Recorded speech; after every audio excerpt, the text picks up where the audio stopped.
The blind trust is an age-old ruse, if you will, which is to say you can always tell the blind trust what it can and cannot do. You give a blind trust rules.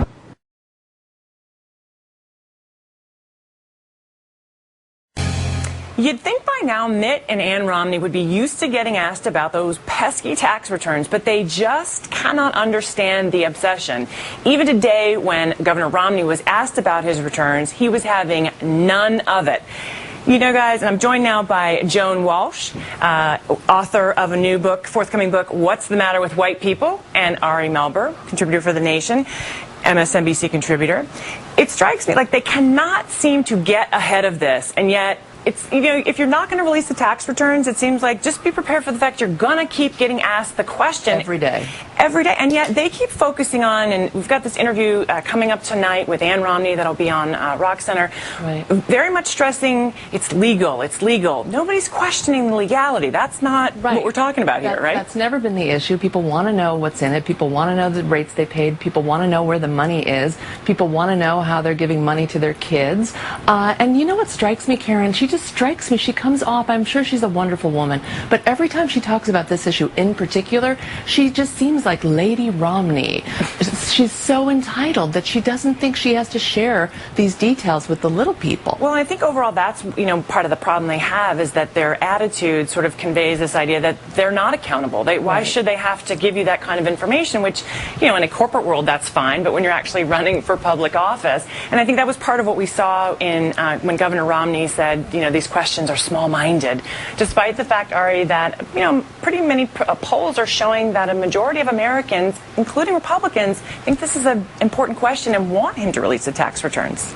Right. I think it has passed the tipping point where you don't have to convince people who follow politics anymore that this is relevant. I think people know that he is hiding. There's a reason why, you know, George Will and Republican members of Congress have said release them. It's because they've actually calculated something that the campaign has not, which is at a certain point this Cheney-level secrecy makes you look worse than maybe what's in the returns. We don't know. It's hard to do the job of journalism or political inquiry when you don't get the results. You know, the thing that strikes me, and I'll put this to both of you, having worked for a number of very smart people with a lot of their own opinions about things, is that, you know, there is one school of thought that says there was a conversation with the candidate and his wife, and, you know, staff people said, we got to do this. Right. And they are the ones being stubborn and just said, no, we're not going to do it. And having been in that position, you know that you then just kind of have to suffer and deal with it. It seems like that's almost the situation that they're in. I have to assume so. I mean, you would think the good staff work would have told them years, you know, literally years ago.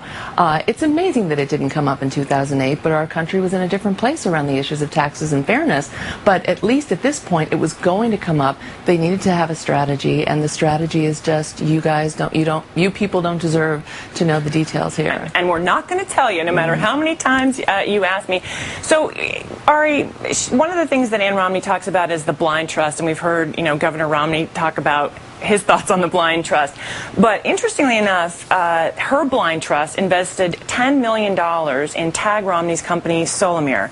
Do we really think that there was nobody knew anything about anything? It was completely blind? I think this trust may have been legally blind, but still been able to make out shapes and colors. Look, the Vanity Fair article was very clear. When you have a blind trust, the whole point of avoiding conflicts of interest is that you have someone who is blind in the sense that they exercise all financial decisions without your input.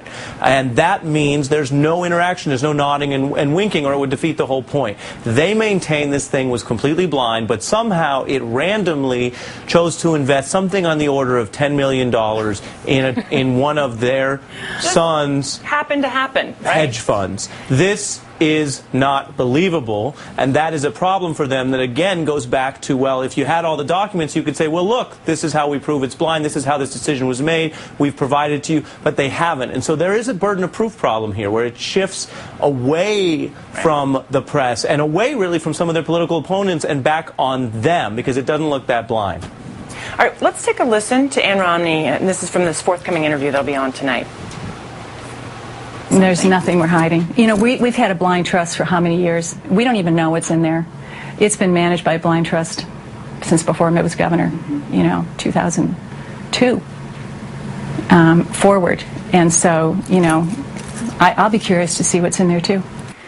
I think curiosity killed the cat at some point. But, you know, Joan, here's what strikes me. To some degree, again and again and again in this campaign, it's really, the answer is just trust us, right? When Mitt Romney was trying to explain today about, you know, his plan for Medicare, it was solvent. No numbers, just trust us, right? And they say, well, we haven't run the numbers, but just trust us. Right. You know, we don't even know what's in our blind trust. Just trust us. I mean, at some point, that's just not going to work. Well, it's very similar, actually, when you think about it, because another thing Ann Romney said was, you know, if we put this out there, you guys are just going to pour over it and tear it to bits and look, and we're going to get in trouble and attack us. Attack us. There'll be gotcha stuff, and it's the same thing that Mitt Romney has said about why he won't really detail his plans. Oh, I'm not going to talk about the cabinet departments that I might be eliminating or anything else I'm going to do, because you guys would really jump all over me. I'm not going to tell you. Questions. You might ask questions, and you might not like what I'm going to do. You might exercise your right as voters to reject me, so I won't tell you my plans until I'm elected. They're really very similar approaches. Yeah. Joan Walsh, Ari Melber, thanks so much for joining us today. Thanks, Karen.